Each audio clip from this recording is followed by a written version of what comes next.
I am Kumar. In this video, we are going to understand how do we simplify some radicals. 6 examples are there before you. Let's see how do we solve some of them. Rest will be for you to practice. Let's begin with the very first one, which is a given to us as square root of 3 to the power of minus 4 p to the power of 10. So you learn both working with numbers and working with variables. 3 to the power of minus 4 and square root really means times half to all the powers. We could also rewrite this as 3 to the power of minus 4 p to the power of 10 and everything to the power of half. So that can be sometimes simpler. And if you do half of the exponents, we get 3 to the power of minus 2 and p to the power of half of 10, which is 5. Perfect. So that is what you get. Many times you have to write with positive exponents. So in that case, what should you do? Well, in that case, we are going to rewrite this as equal to 1 over 3 square and p to the power of 5. P to the power of 5 will come in the numerator itself. And sometimes you can also evaluate and then write like p to the power of 5 over this lowercase p over 9. So if you have to evaluate the numbers, you can. As far as the variables are concerned, they will be as they were. So that is, some steps to look into for part A. Now let's take another one from here. We'll take slightly uh, looking difficult, which is D, right? Okay. So D for us is square root within square root. We have square root, and within the square root, we have 64 p to the power of minus 9 q, and we have 81 pq q to the power of minus 7. So one thing you could do is, the inside square roots, you could simplify them together. Well, 64 and 81 are also perfect squares, so we could always take them out. But then p to the power of minus 9 and p to the power of 3, they can be simplified, right? So let's do them all together. So I'll rewrite this as within this another square root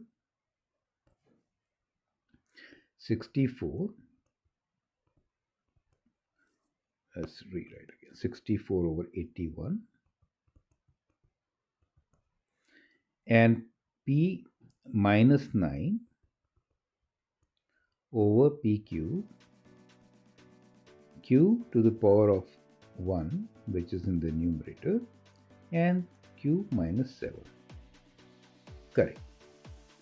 So let's now rearrange. So we have square root 64 square root, is 8, and 81 square root is 9. So we have 8 over 9. P to the power of, let's put this, p to the power minus 9 and p to the power of 3. Now in the denominator, 3 is there. We could do 3 minus 9, we could bring it down, right? And we could rewrite this as 1 over p to the power of 9 plus 3, 12. And as far as q is concerned, 7 can go up, so it will add up, right? So, or you could write 1 minus minus 7, which will be 8. Correct. Let's take it to the right side.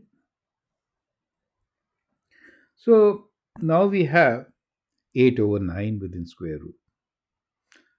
8 is 4 times 2, right? And 4 can be taken out of the square root and written as 2, right? So we could do like this. So I'll go in 2 steps. So we could write 1 over 3 for 9, that is clear. As far as 8 is concerned, I will write 8 as 4 times 2. And then we have p to the power of 12 and 8, they can also be taken out. So, what we will do here is that let's rewrite this. So, we have 1 over 3. Half of 12 is 6, and half of 8 is 4.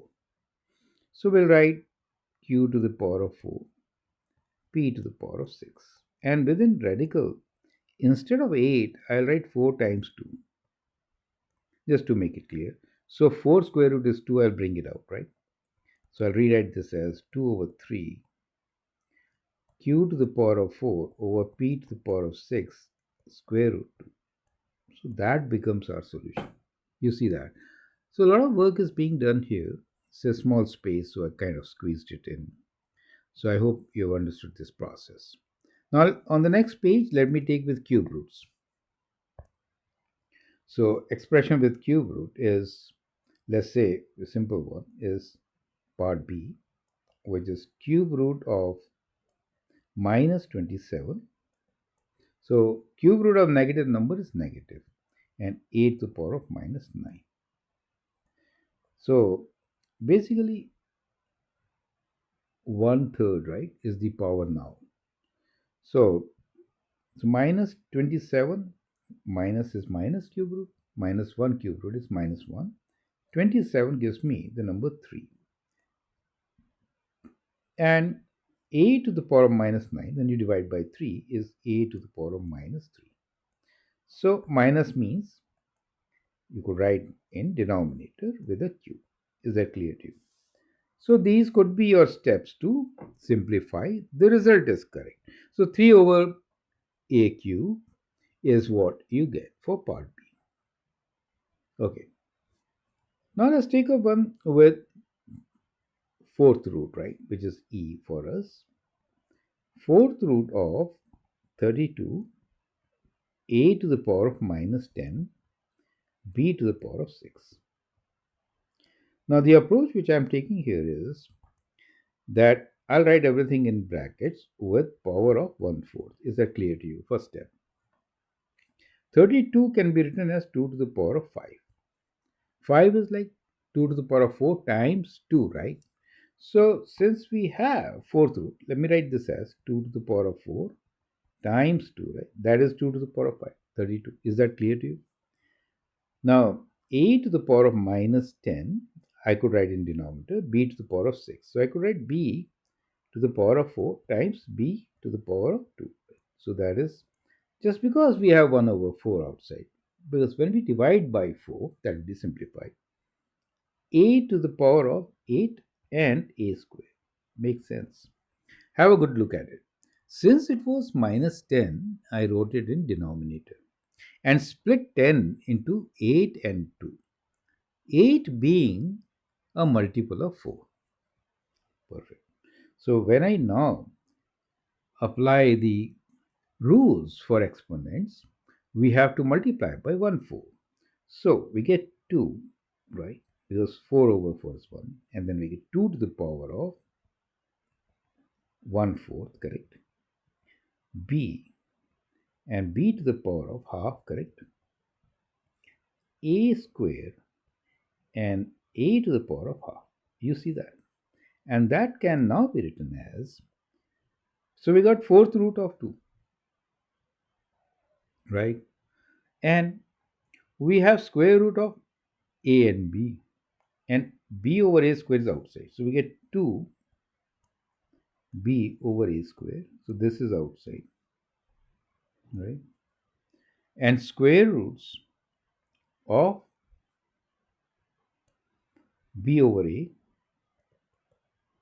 Now since this is like fourth root, within square root, how can I write fourth root, right?